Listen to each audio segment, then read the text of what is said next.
So, so let me start.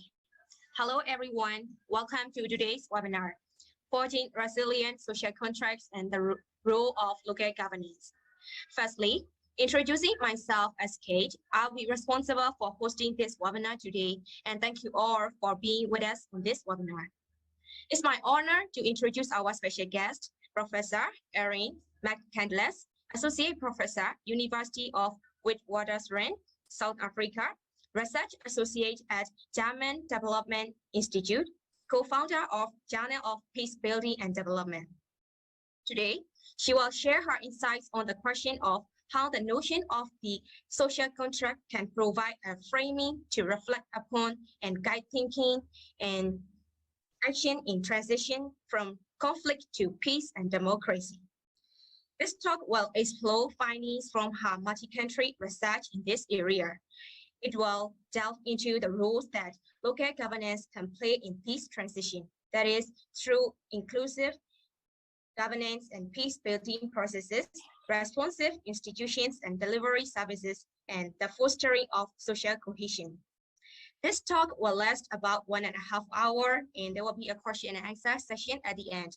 So if you don't mind, please hold your questions till the discussion time. For your kind information, a recorded version of this webinar will also be available on YouTube as soon as possible. Well, as the time comes to start our webinar, I'm glad to welcome you again, Professor, to discuss on the topic. Thank you so much. And it's really very much an honor to be here. So I just really appreciate you inviting me. And I should say good morning or good afternoon. Good afternoon for people in Myanmar and around the world. Maybe good morning, good evening. And I'm just very honored to be speaking with you today on this topic, which is actually extremely important in many, many parts of the world, not least Myanmar. On forging resilient social contracts and the roles of local governance. And as we may be increasingly aware, social contracts are collapsing around the world. They're fraying and collapsing. And this reflects, of course, disconnects between institutions and people they're meant to serve, and a corresponding sense of distrust and disillusionment is growing, and people feel left behind, and in particular youth. Youth are really at the helm of a lot of the discontent. And this is true at all levels, globally, nationally, and locally. And questions of how new and resilient social contracts can be forged and sustained is extremely topical at present. And I'm just going to open up my PowerPoint here. I want to show you, oops, why is this not coming up?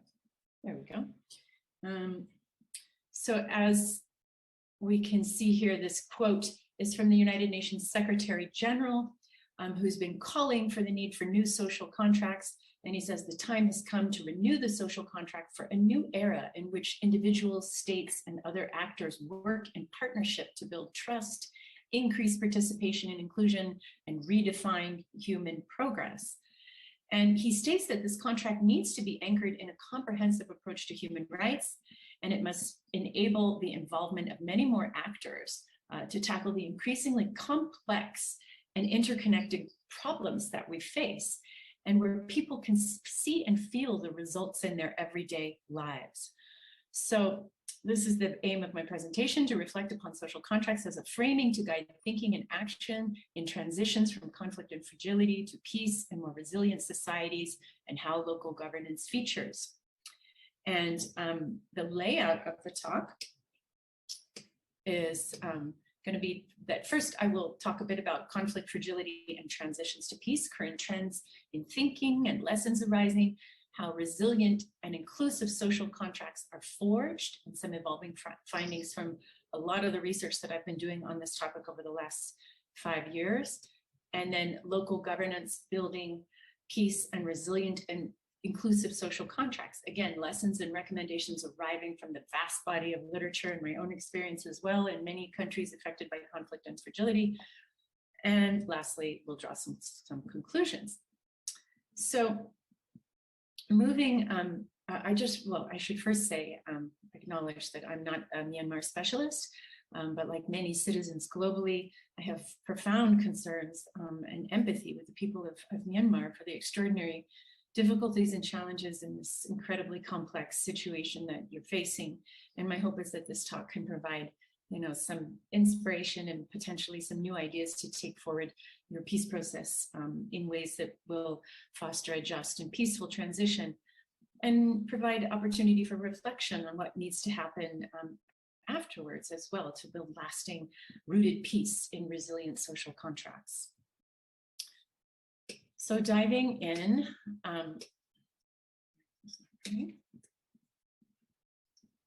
okay. So first, on this topic of understanding conflict, fragility, and transitions to peace. This has a vast literature on this topic, so I'm going to try and quickly summarize it. First, I think, it's important to know that there are, since 2010, there's been a strong upturn in violent conflict after it had been declining for over a decade.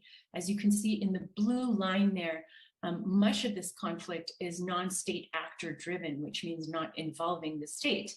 And there is, this trend, even though there it shows till 2016, these trends are still very much continuing. And wars are also generally civil wars, but they're internationalizing, as revealed in Afghanistan, Mali, Syria, and many of these complex conflicts. Although, of course, Ukraine is now bucking this trend, taking us back to interstate conflict. There's also a rise in violent extremism and the prevalence of coups, especially in Africa, becoming much more common. And the key concern that we all really need to contemplate is that most countries go back to war. Of all civil wars in the last decade, 90% occurred in countries where a civil war had not ended or had ended in the last 30 years. So this is obviously a key reason why we need to be much more contemplative about how peace building and state building and development, can be done right in ways that really, prevent future conflicts and properly transform the root causes of conflict. And of course, decentralization, local governance, these issues are critical for this because it's about bringing the state closer to the people and bringing the people closer to the state. So we need to talk also about fragility, which is a very common phenomenon that interacts with conflict in very destructive ways. And as you can see there, this is kind of a traditional conceptualization of fragility, state fragility, which is a weak capacity to carry out basic functions of governing a population in its territory, and lacking the ability to develop mutually constructive and reinforcing relationships with society. So you can see how that's right, the essence of the idea of the social contract. And more recently, Professor. Yes. So sorry to interrupt. I'm not sure you are sharing screen or not.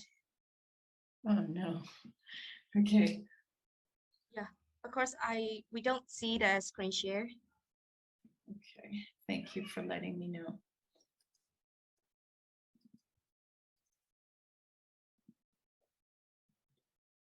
Please feel free to interrupt me if anything else goes wrong.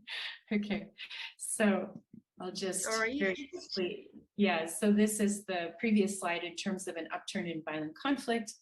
And now we are talking about fragility and the weak state capacity of the state to carry out basic functions.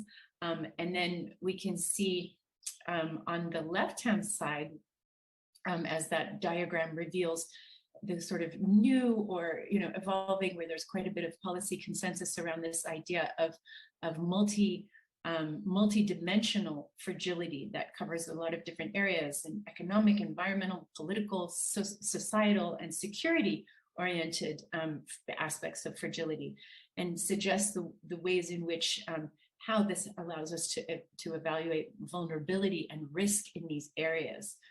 And this multidimensional framework is arguably quite important because it takes us away from just a state-centric concept of fragility, and allows us to look more also at the transnational and international drivers of conflict and fragility. For example, crime, climate change, humanitarian crisis, which deeply affect the ways in which states can function. The picture on the right is something I took in Haiti, and you can see just the collapse of governing institutions in terms of health and sanitation and so forth. So again, fragility is multidimensional. The challenges are universal, but it's also deeply felt at local levels. It's deeply experienced at local levels. And whoops. Okay, so here is one example of what's called the Fragile States Index. So one index that assesses fragility. And some of these are controversial. You know, some states don't like to be evaluated against other states, and that's perfectly understandable, especially as we're moving towards understanding fragility in much more multidimensional ways. But it still is useful in depicting, you know, where there are really serious problems. And we can see that across most of Africa, there's very, very high levels of fragility going towards the red and the darker red and even the orange. You know, these are all warning and alert levels of fragility. And then in Asia, we can see Afghanistan, Pakistan, and Myanmar. And Myanmar is, you know, considered one of the most fragile states. It ranks 23rd of 179 countries.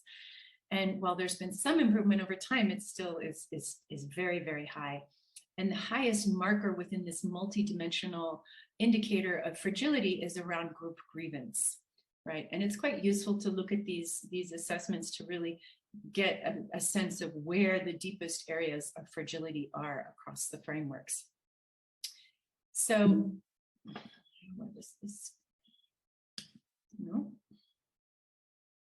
Okay, so characteristics of sorry, my PowerPoint is not cooperating with me. Okay, so characteristics of conflict affected and fragile states, okay, are numerous, right? And here we see an illustration of them. So first at the top, there's weak national identity and competing political legitimacies of different non-state actors, which are actually proliferating in many conflicts, as you well know. And secondly, this notion of unsettled political settlements, meaning the political settlements or peace agreements are never fully settled or fully implemented, even for decades, as for example, the example of Zimbabwe and many other protracted social conflicts illustrate. And then there's this notion of dysfunctional, illegitimate, weak institutions and governance deficiencies, right? So in most countries affected by conflict and fragility, this is because institutions are destroyed or they never were fully developed in the first place. And they're very difficult to transform or rebuild. And this is because often there's lacking political will or lack of capacity and money, loss of skilled staff that have fled the country or the region. And then we have challenging historical legacies down there on the left-hand side. And this, of course, can be, you know, colonialism, slavery, historical structural cleavages, as well as the history of violent conflict and the links with poverty. And then we have low trust and social capital, where there's deep divisions between communities and within communities, between villages and regions, and low trust and social cohesion as a result of war, but also often driving war. And then finally, stressed livelihoods, poor options for economic recovery. We see high levels of unemployment, loss of productive assets, environmental degradation, high levels of corruption, all of which means very little incentive for investors to come in and support the process. And as the bottom point depicts, the nature of all of this is highly context dependent, right? I mean, it manifests differently in different countries, but these tend to be general trends. Okay, so what does this mean for lessons arising around, you know, pathways for peace and peaceful transitions, just transitions? So first, we have like a strong consensus that this notion of liberal peace building simply has not achieved the intended results, right? And this is because there's tended to be a transplanting, especially by international actors, of Western templated approaches and experiences, and they don't often work in complex, diverse contexts, of course. And solutions to building peace need to be contextually arrived at and from the bottom up. And, you know, second, is the notion that, conflict, fragility, as we've just talked about a bit, and crisis is becoming ever more complex and multidimensional and non-state, right? And we need to be looking more at adaptive approaches, this notion of the HDP nexus, which is the triangle there at the top. And it's about the agreement in the policy consensus that we need to work in ways that bring the peace communities, the development communities, and the humanitarian aid communities much closer together towards, doing more integrated analysis and response in order to achieve a much smoother transition, to save resources, to have much more catalytic and effective responses in these complex settings. And then there's the agreement consensus that exclusion, and this can be political, security, economic, in particular of groups, social groups, are key mobilizers of violence. And whoops, what happened there? Yes. And the Pathways for Peace report there was extremely influential, produced by the United Nations and the World Bank, and building on huge amounts of literature and scholarship to show, how this works and why inclusive approaches in dealing with grievances of groups is so critical. And then, and that it must address grievances and root causes. So developmental approaches, growth, poverty eradication, provisions of services are simply not enough. And there's been a much more awareness of the need to focus on the state-society relationship and to make the social contract a priority. That Governance for Peace report there by UNDP, and fourth down, was done in 2012. So this has been at least a decade in motion, where this recognition that we have to work on the social contract and the state-society relationship. And that links very much to the notion of state building. And in this peace building, the consensus that peace building was not working, a big reason it was not working was because it was often avoiding the state and not building the state, leaving too many things to the market. And state building has since, as the second picture shows, and that's a very valuable diagram showing that states need to exist within society, and state building needs to be an endogenous process to enhance the capacity, the institutions, and the legitimacy of the state, driven by state-society relations. So again, the importance of state-society relations. And then we saw twin resolutions of the Security Council and the General Assembly in 2016 around sustaining peace. And inclusion was right at the heart of this, with the statement that sustaining peace has to be a goal and a process to build a common vision of society, ensuring that all needs and segments of the population are taken into account. And finally, this notion, well, not quite finally, is that conflict prevention is critical. And again, that came through the Pathways for Peace report very strongly, that we can't afford to continue responding for financial, practical, and moral reasons. We have to invest much more into prevention. And finally, this notion that civil resistance is also becoming, there's quite an awareness of the importance of civil resistance, as that bottom very influential book on why civil resistance works has pointed us in the direction of, and we can see social movements and protests around the world demanding for change, of regimes and of visions and of paradigms. So this is also a very important area that's arising in terms of thinking about how we can have transformative approaches to peace and democracy. Okay, so moving on to the third main section, which is about forging resilient and inclusive social contracts. And what I'm going to speak about here started with my research, with a research and policy dialogue that I directed in 2015 to 2018, which dug into the questions of how do we forge resilient and inclusive social contracts, and in particular in countries that are emerging from conflict and fragility and what might be caught in what we called fraught transitions. And we looked at Colombia, Cyprus, Nepal, Tunisia, Yemen, South Sudan, Zimbabwe, and South Africa, and had local researchers from each of these countries and a large, wonderful advisory board to really reflect on these very difficult questions. And our research was supported by UNDP, the Friedrich Ebert Stiftung Foundation, the New School University in New York, and the Rockefeller Foundation. And so how did we understand the social contract? this is how we defined it, which went beyond sort of traditional notions of, giving, what do you give up and what do you get in a social contract between rulers and ruled. And so we defined it as a dynamic national agreement between state and society, even though they can exist at different levels, social contracts, including different groups in society on how to live together, and notably how power and resources are exercised and distributed. And such a contract that's resilient allows for the peaceful mediation of different demands and conflicting interests and different expectations and understandings of rights and responsibilities, including with nested and overlapping social contracts that can happen transnationally or globally, or even at subnational levels. And a resilient social contract, this needs to, this mediation of different demands happens over time and in response to contextual factors, including shocks and stressors such as COVID, so crisis, through varied mechanisms, institutions, and processes. So it needs to be adaptive. It needs to be, this is what makes it resilient. So this is what we hypothesized, and this is the framework, the conceptual framework that we developed to look at this question. And so we hypothesized three different drivers of social contracts, right? The first was around political settlements becoming increasingly inclusive and addressing core conflict issues. And we defined core conflict issues as, really prominent drivers of conflict that are recognized and disputed nationally, but seen as relevant and critical between, all stakeholders in society, even though they might approach it somewhat differently.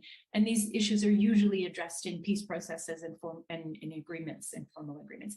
And they're almost always about, they are always about power and resources and the distribution of power and resources, which is what we found across the 9 countries. And secondly, the driver of institutions, that they are becoming increasingly fair and effective with broadly shared outcomes, meeting the expectations increasingly of society, and also serving to enhance state legitimacy. And thirdly is around the broadening and deepening of social cohesion, with formal and informal ties and interactions binding society both vertically between state and society and horizontally between groups and citizens within society. So what did we find in this research? And first, a set of findings around political settlements and institutions. And you can see the diagram on the right. This is how we tried to understand, how does social contracting work and at which levels? And we didn't want it to just be about the state and the elite political settlement, but rather about, the different phases and spheres through which it's happening there. You can see peacemaking and transitional phases, and the governance phases, both the official and the unofficial, as well as the everyday, right? So how does it happen at the local level? Where we're looking at, citizens' actions, practices, and norms, and trying to assess whether and how well the social contract resonates with local populations. So the first finding there was about, that the early stages of peace negotiations offer often possibilities for redefining the parameters of inclusion and the positioning of different groups and issues, but they often fail to sustain the advances, right? So many social contracts globally, and in particular in countries affected by conflict and fragility, stem from elite political settlements, where elites are intending to maintain power through patronage and corruption, and don't really have an interest in really developing accountability mechanisms with society. There's, of course, exceptions to this rule. In South Africa, where I live, there was a profoundly inclusive political settlement to end apartheid, right? The minority racist white rule. And there was many negotiations and different processes and so forth that were very, very inclusive. But today, 26 years on, there's still immense challenges in realizing this political settlement, in particular the economic and social aspects of the settlement, which were actually quite key to the grievances that led the revolution. So why, we might ask, and this turns us, I think, our attention to the next finding, which is resilient social contracts often don't materialize because political settlements are often not tied to the institutional commitments and mechanisms in ways that are inclusive and that address those core conflict issues. And they often do not systematically engage important non-state actors. So South Africa, again, there was the Freedom Charter, which was a statement of principles envisioned by resistance groups to end apartheid at the time. And this represented, deep commitments and aspirations for radical transformation of the majority population that sought a more democratic and peaceful transition. But in the transition period, many of the principles were undermined by competing concessions, right, in follow-on agreements and policies that focused on protecting the rights of big business and white-owned businesses and individual property rights, which sort of undermined the potential for the transformation that was expected. And similar challenges of these competing concessions in agreements are common in peace processes. It's part of the compromise, right? But it's a serious problem for sustaining peace. For example, in Colombia, concessions around land and landowners, are also deeply undermining the transformative potential of the process and its ability to be implemented, especially at different regional and local levels. So political settlements, political agreements are also compromised when they fail to systematically integrate customary and informal and other non-state structures and systems effectively, resulting in times in overlapping or competing social contracts and allegiances. And here we can see this in South Sudan, Zimbabwe, Colombia, Yemen, and this is not good for inclusive and sustainable political settlements. As some non-state actors, for example, customary institutions and leaders often have greater levels of trust with local communities. And there's evidence of this around the world. So it's a deep problem when you think about, how is the state going to build legitimacy if they leave out major trusted actors?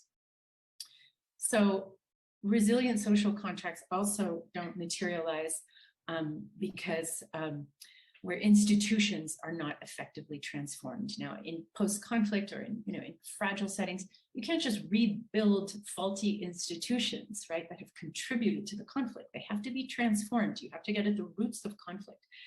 And this often does not simply take place. Some of our cases, for example, Cyprus and Bosnia and Herzegovina, went in the opposite direction. They actually reinforced the drivers of the conflict by creating ethno-nationalist institutions in the post-conflict era. Well, Cyprus isn't fully post-conflict, but still, this consolidation of ethnically based institutions has reversed many aspects of peace and social cohesion. A positive example in our work was Tunisia.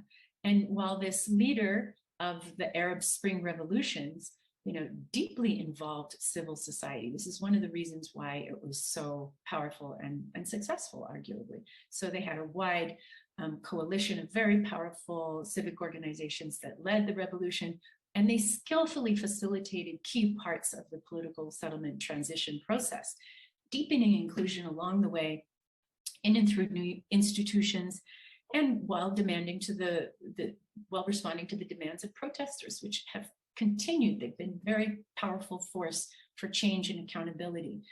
And they have maintained this inclusion politically through the transition process. And now they're working on the economic part, which is proving extremely challenging to build an inclusive economic transition.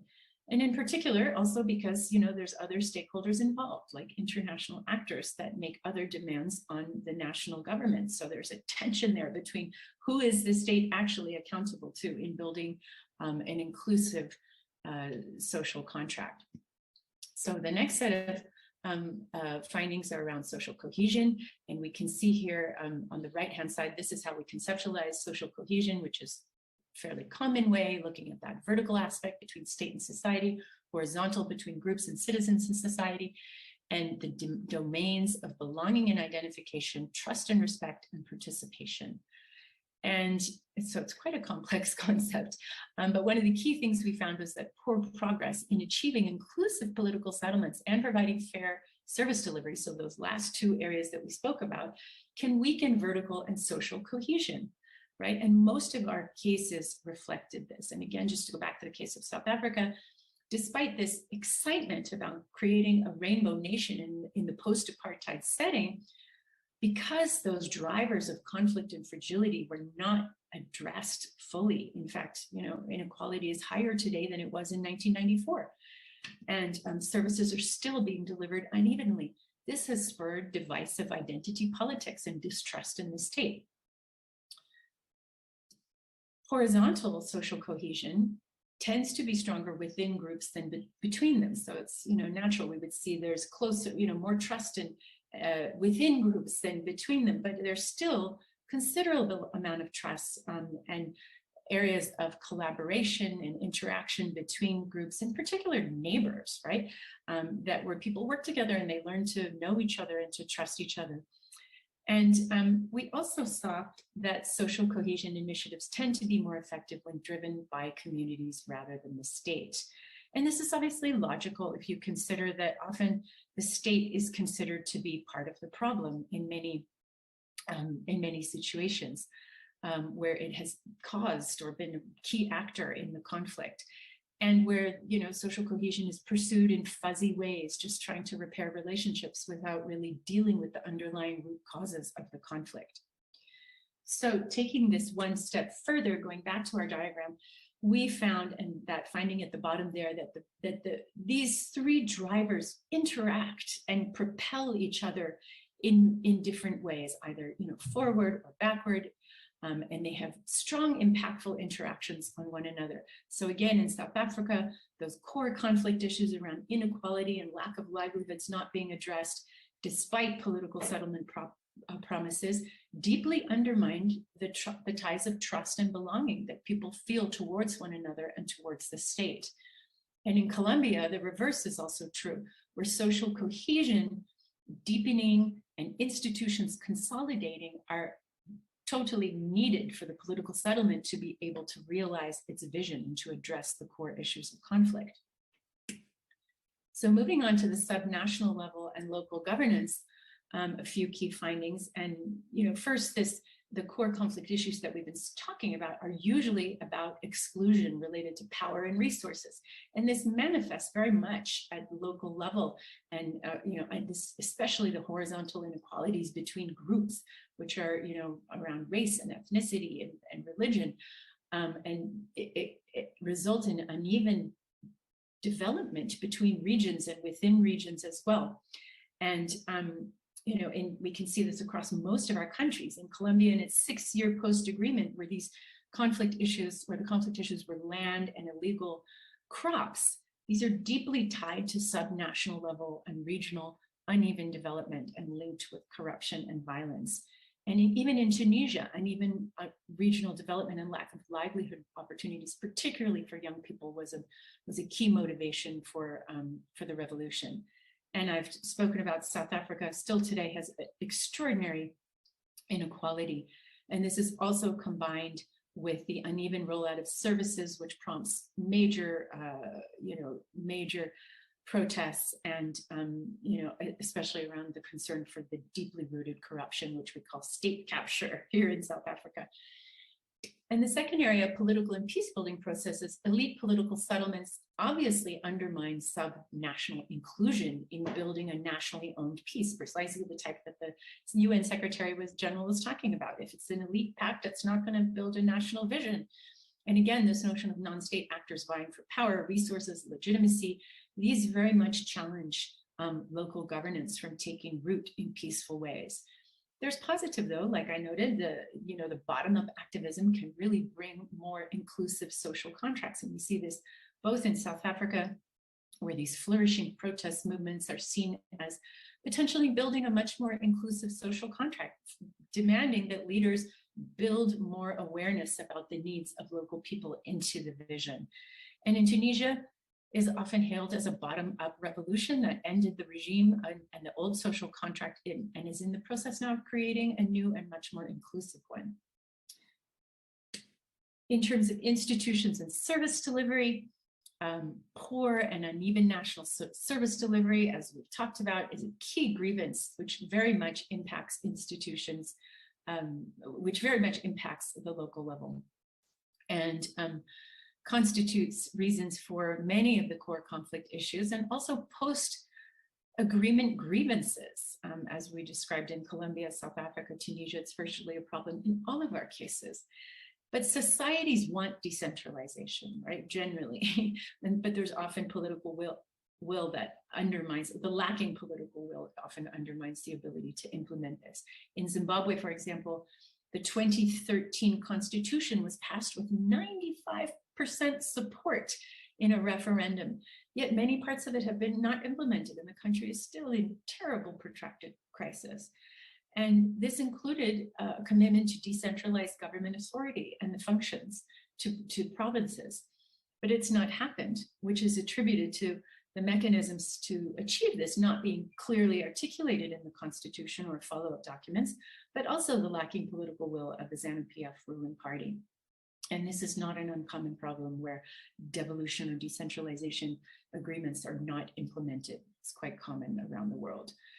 And lastly, social cohesion is illustrated by the declining trust everywhere. And this is often because of elite mismanagement of transitions, failed expectations, which we saw in South Sudan, South Africa, Colombia, poor functioning of institutions and corruption across all of the countries, and rising attachment to tribe and ethnicity, which we see in a number of countries as well. And then, Bosnia and Herzegovina, for example, where social cohesion was stronger before the peace agreement than after, because of this consolidating of ethno-political institutions, which undermined people's social cohesion horizontally with each other. So there's, and COVID, of course, has made all of these conditions much worse, and in particular impacted vulnerable groups very severely. But it did also show valuable aspects of social cohesion. Many citizens in many countries express very high levels of solidarity in supporting communities that needed help. And civil society was very active, but also governments were too, in creating opportunities for solidarity to flourish.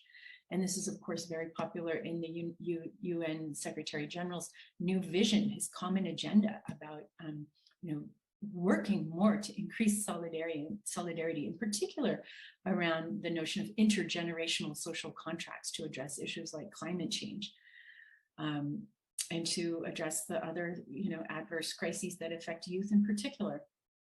So there's strengths that need capitalizing on here, which is there's strong and high levels of trust immediate post-settlement.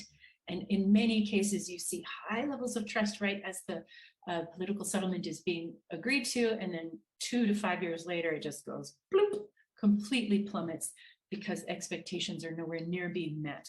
And so how to manage those expectations is a really key question.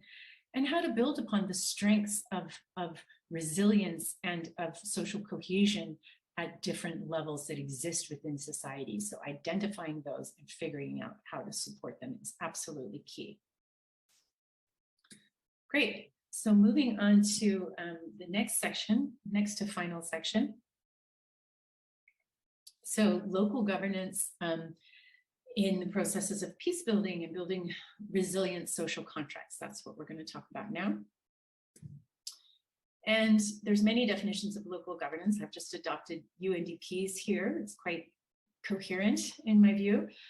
So institutions, systems, and processes at the subnational level through which services are provided to citizens and through which the latter articulate their interests and needs, mediate their difference, and exercise their rights and obligations.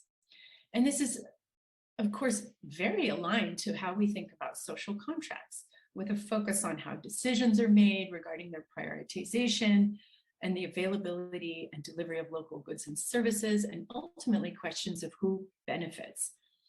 The notion of local government, alternatively, refers to a specific set of governing institutions with public authority over a subnational area. So we can see that the governance conceptualization is much more inclusive. And as the diagram on the left-hand side presents, that presents a vision of government administrative structures, so the kind of local government vision. And the one on the right is much more about this local governance concept, right, which reflects the complexity of actors engaged And this for UNDP represents what a really ideal democratic people-centered local governance system could look like. And it's important to note that local governance plays a key role in establishing and nurturing state-society relations and providing key entry points for meaningful community participation in local governance processes. One more diagram from UNDP, which illustrates the terrifying complexity of how fragility weakens the social contract. And I'm not going to go into all of this, but just to highlight, 4 particular ways, which are those red circles, right? So when fragility weakens the social contract, it reduces the trust in the state, it reduces the effectiveness of public authority, it increases horizontal inequalities through poor governance, and it ruptures social cohesion. And you'll have access to my PowerPoint presentations and you can study this in more detail. So I'm going to focus on 3 key themes, given all of this complexity, which I think, just at least for social contract framing, are perhaps the most important. And again, we see that they align with these drivers of the resilient social contract, but at the local level. So we're looking at inclusive political and governance processes, institutions and service delivery, and trust and social cohesion. So on the first one, inclusive political and governance processes.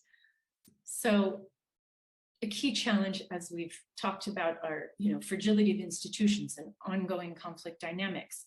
And in particular, this notion of hybrid authority, like who's actually in charge, and many competing parallel representative structures and non-state actors. So it's just often quite a chaotic atmosphere in transitions. And we need to ask, who are the legitimate actors with the local populations, and which values are they espousing? Is it more conducive to war or peace? And of course, international actors are also very challenged to know who to collaborate with in these kinds of environments, and they can contribute to creating parallel structures that are not helpful for the kind of cohesion and vision building that needs to happen. So priority issues and recommendations. And first is around, identifying the legitimate actors. And there can be state, non-state, many local administrations and traditional authorities, armed actors, landholders, service providers, civil society organizations, business leaders, and so forth. And who has power is often shaped, as we know, by religion, by the history of the region, politics, violent conflict, whether armed conflict is still active, the ideologies present, and the presence of different structures and parallel systems, and the dynamics of the subnational and national government relations. So the Institute of Development Studies has recently drawn attention to this issue and is putting forth the idea that networks tend to govern communities, networks of many of these actors, and we need to better understand them. And we need to understand that there's often a lot of social and political capital working in this realm, which can result in networks distributing power and access in sometimes very uneven ways and contributing to the marginalization of needy groups. So this needs to be well understood. And they argue for identifying and empowering intermediaries. And these are trusted actors within the community who mediate the relationship between state and society. And they can be former leaders, CBO leaders, elected village leaders, and so forth. And so it's important to identify them. Women are also incredibly important in this equation because, especially in conflict and fragile settings where they have different and sometimes more trusted and influential relationships with the community, and are often playing extremely valuable roles in terms of the care economy, right, responding to crisis. Often usually unpaid. Secondly, we need to look at enhancing local security dialogue and grievance mechanisms. And this is an enormous area, of course, where we could be talking about infrastructures for peace, community-based reconciliation and transitional justice mechanisms, DDR, SSR, security sector reform, community policing, all of this, feeds in, including addressing gender-based violence and so forth. dealing with refugees. Obviously too much to cover for this talk, but I'm going to focus on infrastructures for peace, and especially the notion of local peace committees, which are very important in linking to building the foundations for a social contract. And infrastructures for peace are the institutions, mechanisms, and resources that really try to move forward peace building in a sustained and locally sensitive and inclusive manner. And local peace committees are obviously the local dimension of this, and they focus on addressing conflict legacies, problem solving, reducing polarization, promoting dialogue, and the prevention of conflict, and so forth. And also mainstreaming concepts and methods of peace into everyday life within the community. It's extremely critical, of course, that these local peace committees are connected to national level peace structures for there to be, a real building of a nationally owned peace. And such committees, they can gather stakeholders with legitimacy, like we've just spoken about, to collaborate on these issues, and they can map and assess local drivers of conflict, as well as the resilience capacities within the community, and develop and implement plans of action and raise resources to do this, and train local media and civil society organizations to support fact-finding and unbiased reporting to stop the spread of misinformation, which is so prevalent and undermining of peace. In South Africa, the national peace committees were tremendously critical in the bringing about of the transition from apartheid. And myself and others have contemplated, it's such a shame that they did not continue in the post-apartheid transition, because even today, there's a lot of conflict at local level, and they played such a valuable role. So it's worth, different actors considering, particularly in a situation like Myanmar, how to maintain those structures even in a post-transition or later part of the transition setting to provide continuity, because conflict does not go away. That we know. And then this notion of ongoing inclusive decision-making processes, very, very critical.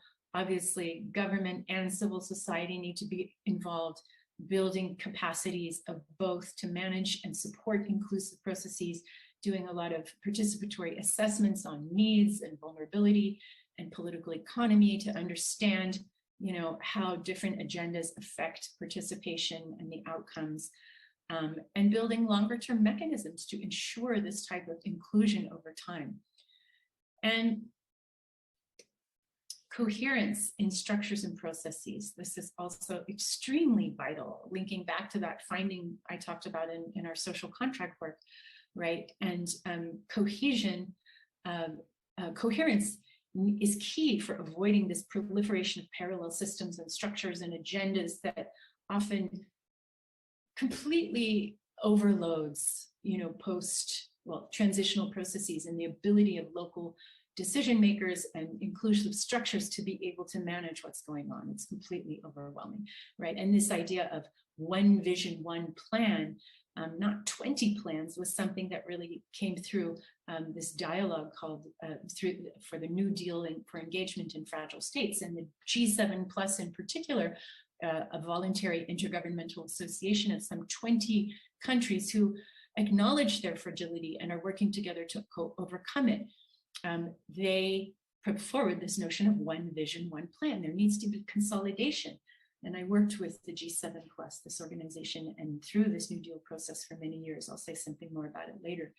So planning for and implementing recovery and development of local communities must be done through, again, inclusive participatory assessments involving in particular vulnerable groups, women and youth, and focusing on the resilience capacities, the positives, not just the negatives, what positives can be enhanced and supported.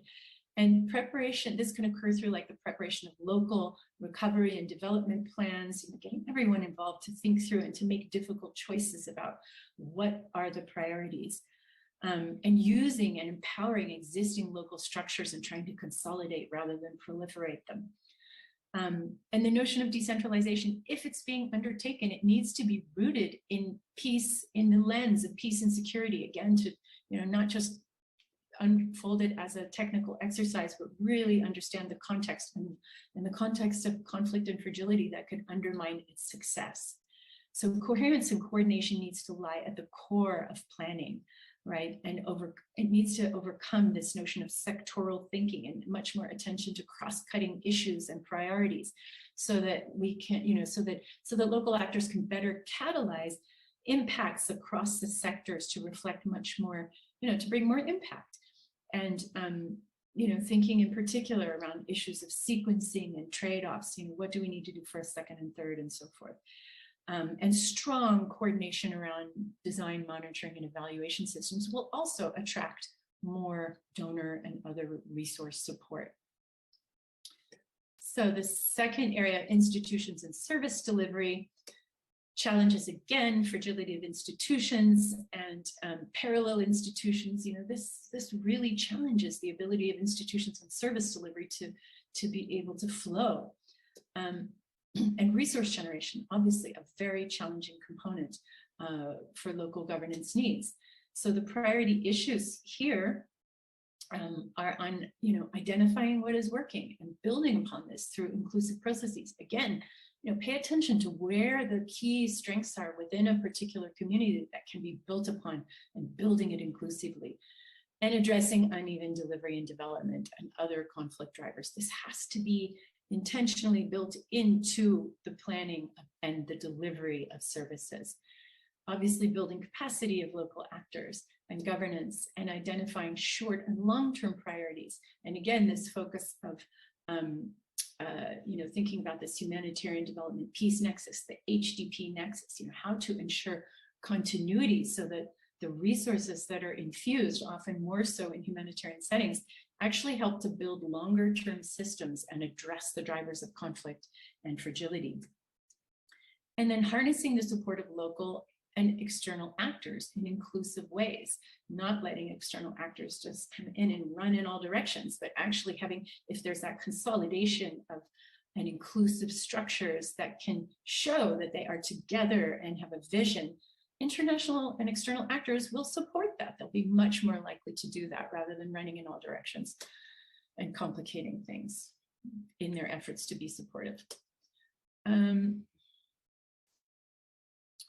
Is this not? Okay. And then ensuring accountability and transparency. Obviously very key for building strong and inclusive and responsive institutions. So I'm going to focus on three of these issues in particular. First is, of course, the notion of decentralization, which is very, very key to a lot of what we're talking about. And it's talked about as, again, UNDP definition, a national process in which authority for planning, management, and resource allocation is transferred from the central government to the regional or local departments. And this can be functions, but also finances. And of course, most local actors want both. And so there's a lot of positives here, which is that it brings government closer to the people, better access to and quality of service delivery. It helps to mitigate identity-based grievances and resistance to national government decisions, and can facilitate civil society voice and participation and ownership of difficulties in program implementation. And it also just facilitates local collective action and cooperation. On the con side, negative side, it can challenge coordination by creating greater complexity, and it can fuel greater corruption and competitive rent seeking at local levels, particularly given sometimes the very chaotic, context with many actors involved. And it can fuel bad governance at times, worsening economic performance and uneven development and undermining political stability. Oops. So, but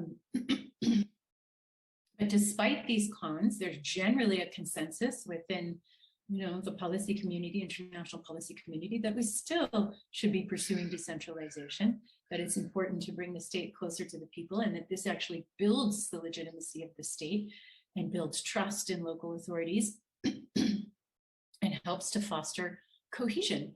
But it takes time, and great caution is needed, and it's likely to produce a mixed picture, strengthening certain aspects and challenging others.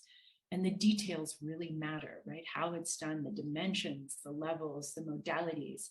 And we need to better understand the context and build responses that are rooted in inclusive perspectives of the local population, and make sure that that decentralization is institutionalized within local subnational structures, again, that are very inclusive, and also financing and accountability mechanisms. So another key area is around service delivery, and the fairness of it. And there's a lot of important research showing that just delivering services doesn't automatically increase state legitimacy. And the Secure Livelihoods Research Consortium has shown this to be the case. And it's often true that communities care less about who delivers. They don't care if the state delivers so much, but more about that services are being delivered. And this alone can affect state legitimacy. So the state doesn't have to be in charge per se. But critically, participation in grievance mechanisms need to be in place. And this particular illustration slide is based on research I did with the UN in terms of thinking about how administrative and social services can be done in ways that promote peace. And the theory of change here is that, administrative and social services contribute to peace building by addressing grievances that underlie or can trigger violent conflict. And secondly, that they offer a means to rebuild state legitimacy and accountability to society. So 3 different approaches there on the left-hand side are delivering peace dividends, through services that are tangible and timely deliverables that, that really help to reduce social tensions and incentivize nonviolent behavior and build resilience at really critical junctures in the peace process. And secondly, that vertical cohesion of, it comes through strengthening sector governance, in particular to ensure that, leaders are governing in ways that are not producing uneven development, right? And that are addressing the conflict drivers.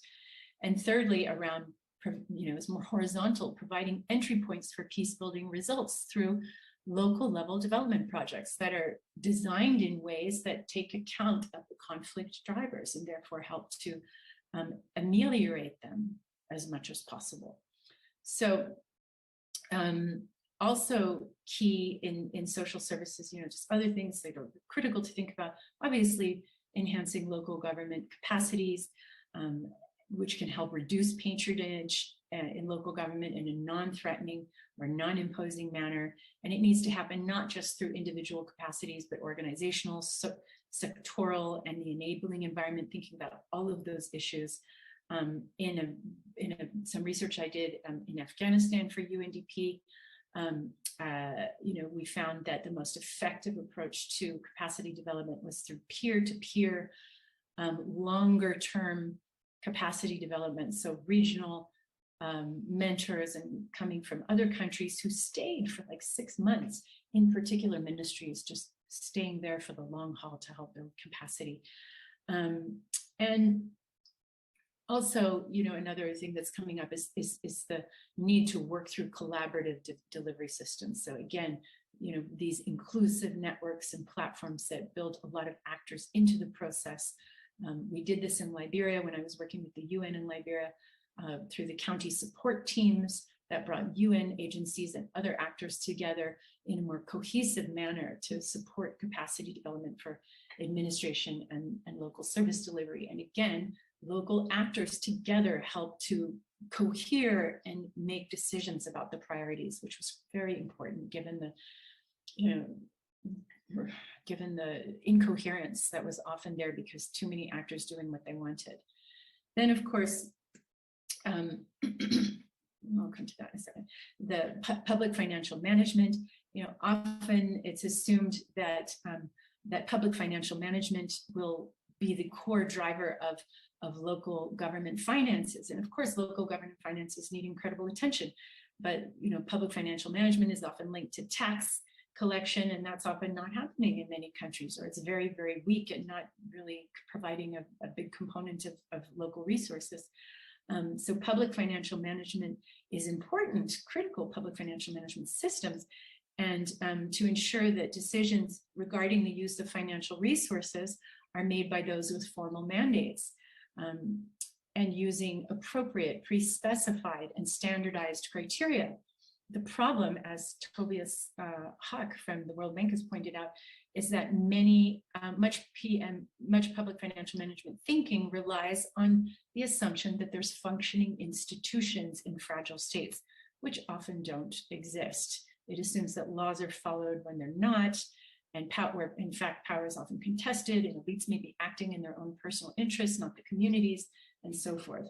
So public financial management in fragile states means we need to understand the context and work within this awareness and understand, account for the constraints and challenge that exist and work collectively to reflect on the options that are feasible in the given context. And high attention should be given to, again, participatory, inclusive processes around budgeting and accountability and so forth. So other ways to mobilize resources are also important, right? And this in Myanmar in particular, but in many parts of the world, community contributions, charitable contributions are extremely popular and provide quite a big contribution to the proportion of household expenditures, way higher than taxes. So this is actually really critical. And at a time when we're thinking about solidarity and building social contracts, it's fundamental. And then in terms of donors, and again, this is the New Deal that I spoke about earlier. Donors are a huge topic on their own, but if you want to know and to understand more about how donors can contribute to really more coherent and cohesive responses in conflict-affected and fragile states, the work of the New Deal and the international dialogue on peace building and state building, and this New Deal for engagement in fragile states, this was effectively a social compact that was created between those G7 plus governments from leaders of fragile states and northern donors and civil society. And I was a member of the civil society component. And a key thing that we sought to reflect upon was how to ensure that in crisis, poor decisions are not made in ways that undermine the sustainability and local ownership of peace building and state building. And a key concern of the G7 plus governments was that that aid needed to go through country systems, right? You can see on the right-hand side, use of country systems. And again, through that one vision, one plan, which you see in the second column there. And this was all to really promote coherence and better national ownership. And in the third area, finally, is around building trust and social cohesion. And much of this builds upon everything that we've talked about, right? But the challenge is, again, many actors are trusted by different stakeholders, so trust is sort of a moving target, and there's declining trust in institutions everywhere. And this has been very much worsened by COVID, right? And it's a real feature for why social contracts are framed. And usually trust is worse in political institutions, right? So politicians are just not trusted in many countries around the world. And youth perceptions of trust are particularly in danger, right? They're declining the fastest and most and across, many, many countries. And COVID, of course, has worsened all of this, right? Really deeply worsened the trust in government. So the priority issues are similar to what we've been talking about, because trust is linked to the other two areas quite deeply, right? So, the linkages between the three drivers that we spoke about at the beginning, on the one hand, it can be bad if one of those two drivers is not working. If the inclusive, decision-making of politics is not functioning, there's going to be less trust. Similarly, if institutions are not delivering. However, if those are working well, then trust is likely to increase, and increased trust can also support greater inclusion and greater, greater delivery of services and so forth. So they have a lot of important interconnections. So key, we need to understand who people trust and don't, and why, and build governance efforts around this recognition of who are the trusted actors within society. We need to address corruption and accountability and other reasons for mistrust. Why do people mistrust? If we see trust as completely essential, then of course we have to understand why people don't trust and work to address those. And around the world, corruption and poor governance and poor service delivery, these are common issues across most countries where there is poor trust or declining trust. Ensure grievance, conflict management, and reconciliation mechanisms are in place. Part of building peace and ensuring smooth transitions, there has to be ways for people to express their grievances and to work through their tensions, right? It's common sense. And oftentimes they're just not there. And finally, building a sense of belonging and solidarity as well through inclusive processes. Inclusion will foster a sense of belonging. Exclusion reduces it.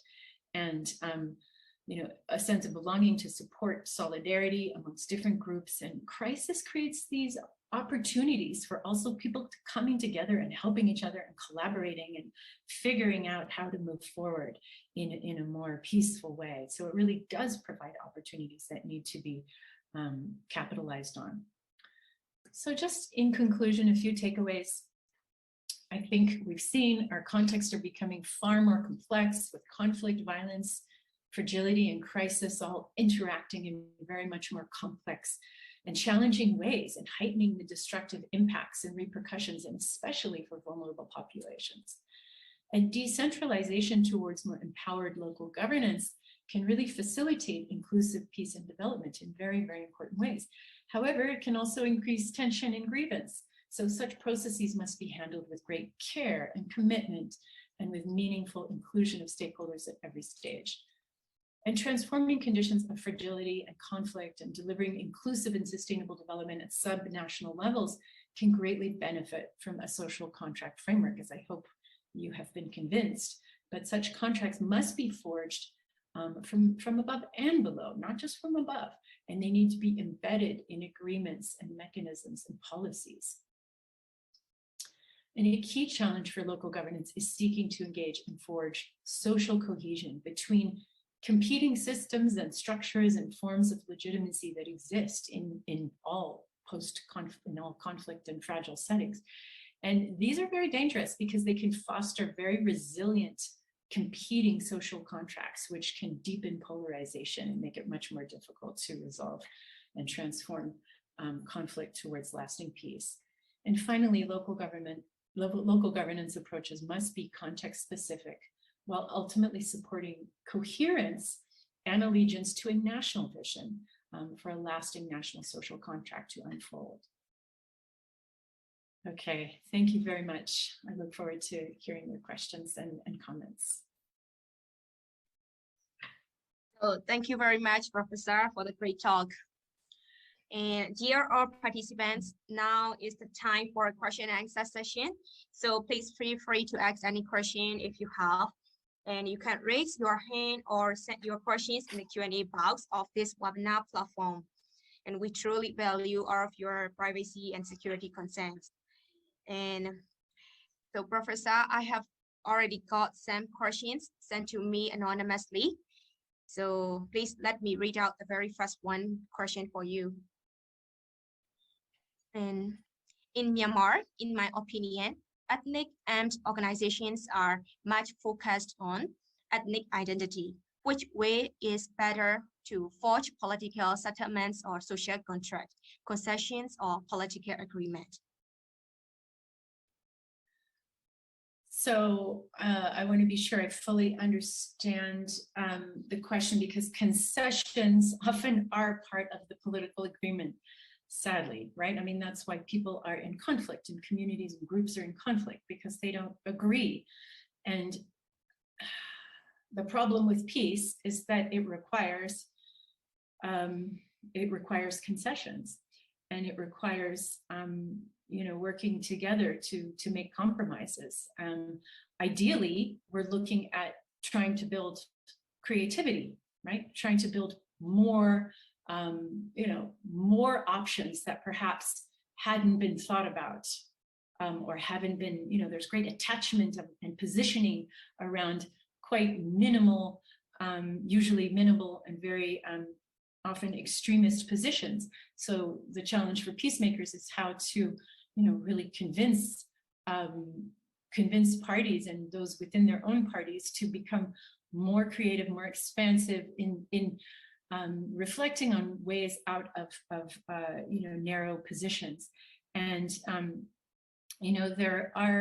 there's a lot of different forms of different kinds of consociationalism, federalism, different types of autonomy, and so forth, linked to newer approaches to self-determination or more alternative approaches to self-determination that do try to grapple with different different arrangements that can respect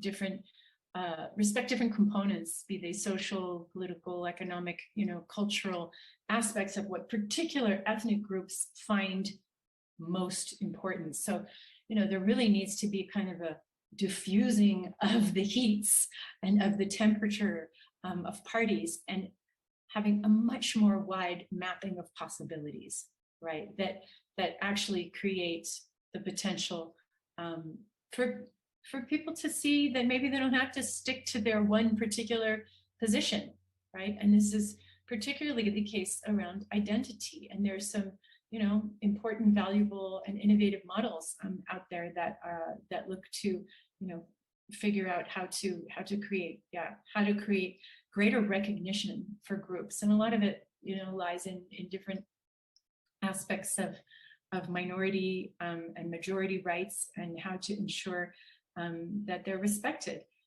However, personally, I think that those, that the extremes should be avoided, right? So where you have the ethno-nationalist institutions and consolidation of ethno-nationalist identities and separate systems, that is not going to ultimately, in terms of our research, it just doesn't look conducive to creating a national social contract that people can get behind.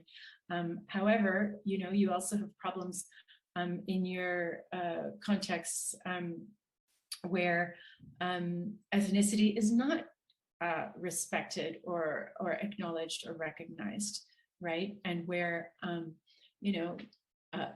Burundi, for example, where there isn't enough recognition of the uneven development between different identity groups.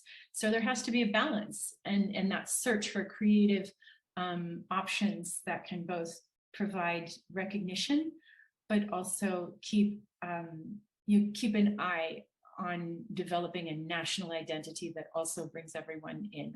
That's if we expect the state system to work.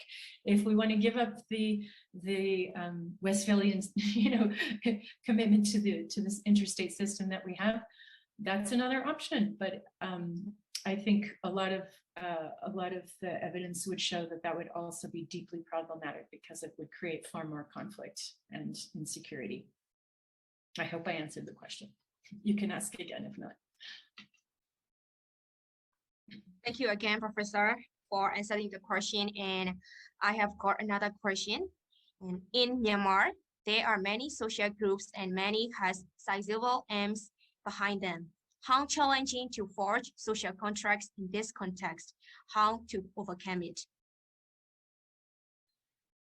Yeah, that is a very, very good question. And when you mean social groups, I assume you mean sort of different identity groups, but also different political groups, and different parts of the rebellion, the revolution. So a lot of different competing interests and so forth.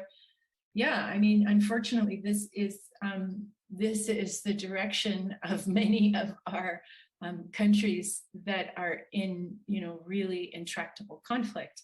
And I don't think there is one easy solution. But I do think that, just taking like the case of South Africa, which I've spoken a bit about today, it was such an inclusive transitional process, right? So very few people critique the actual transitional process, because it was profoundly inclusive and really utilized these local and national peace structures to resolve conflict, to work through grievances, as there was a building commitment around the peace process, and a lot of attention to ensuring that the structures and different mediation processes and constitutional processes kind of built on this inclusion. The challenge was afterwards. People were exhausted. There was a huge, state captured. People went back to their lives and trying to start to rebuild their lives. And my own feeling is that there should have been, and I think this is the lesson, that in post-conflict or post-transitional, or immediate transitional phases, the transition isn't done.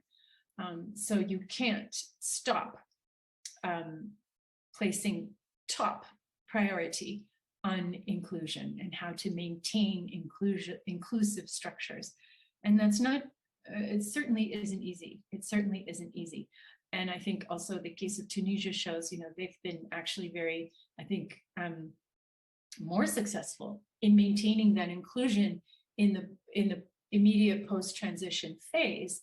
But it depends also on which issues you're dealing with. And some of them are going to be more complex in different settings than others.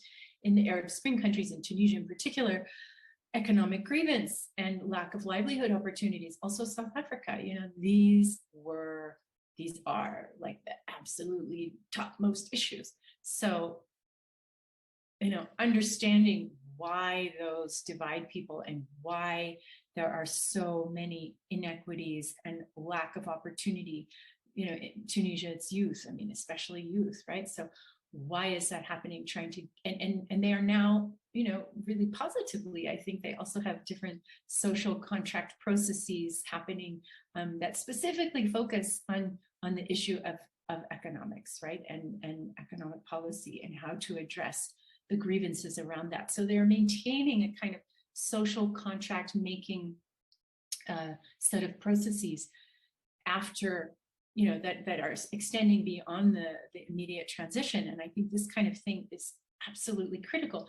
But they've also been able to do it because they have a very strong civil society and a lot of people out in the streets continuing to protest. We're not seeing immediate changes, right? This is happening in South Africa too, but it's 26 years post-transition. So, you need that civic agency continuing to pressure the state, whatever the state looks like. Obviously, and it's much more complex in countries that are affected by coups and intense security sector, security controlled states like Zimbabwe and Egypt and so forth. It's harder for activists to have the impact that they want to have. But in transitional settings, if protests are very, very inclusive, there's also evidence that shows that they will create more inclusive transitions. So maintaining this, in whatever way that is possible, right, which will look different in different contexts, but how to maintain that inclusion and ensure that it feeds into the structures and discussions around key substantive issues throughout the process is fundamentally key.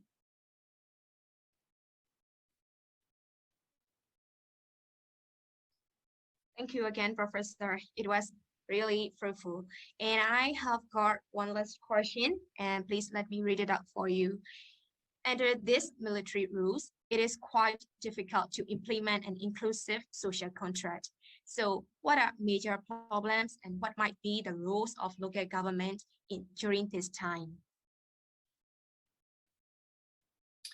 That is a very difficult question as well. But again, I think, I lived in Zimbabwe for 4 years, and Zimbabwe is a highly securitized state. And, where the military just have an extraordinary amount of power, and it makes it very difficult also for like social protest and activism to play a key role. And over the last 10 years at least, there's been much more activism through social media and so forth. But I do think there's a lot of important literature too that I didn't have time to go into around local agreements and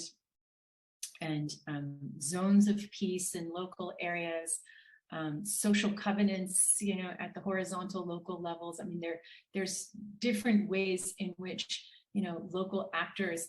Obviously in communities through local governance, communities need to work on with the local government on building effectively a local social contract in terms of how they will move forward. The challenge is, of course, that this needs to be connected to the national. But as Tunisia showed, as South Africa showed, it's an iterative process, right? So if in a very securitized context, local actors can't protest regularly at the national or central level, they can at least be working to build systems that work, right? This also happened in Somaliland, in Somalia, one of the regions of Somalia, where, local actors were able to build a system that works. And now it's a model, and they actually have, more autonomy than other regions in the country.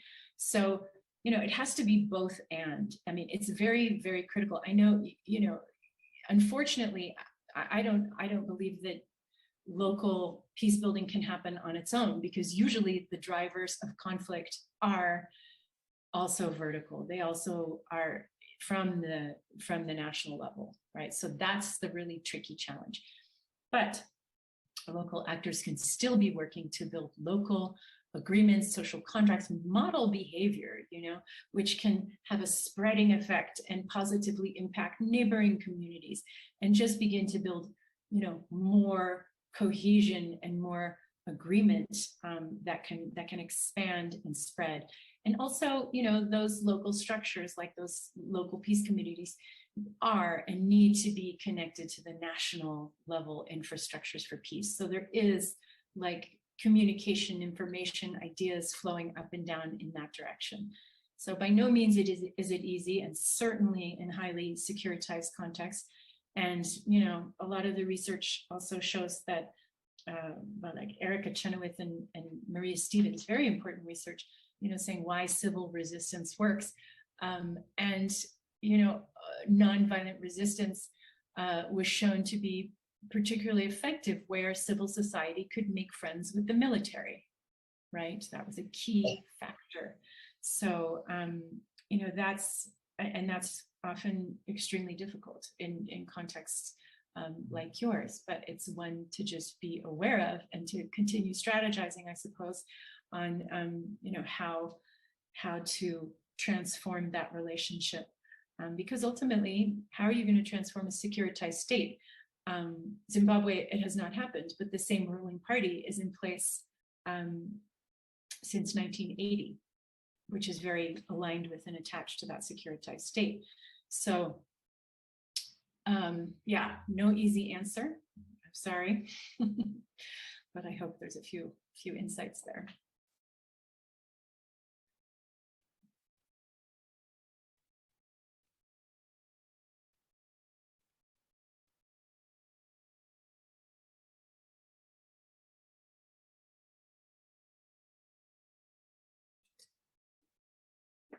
May, are you still there?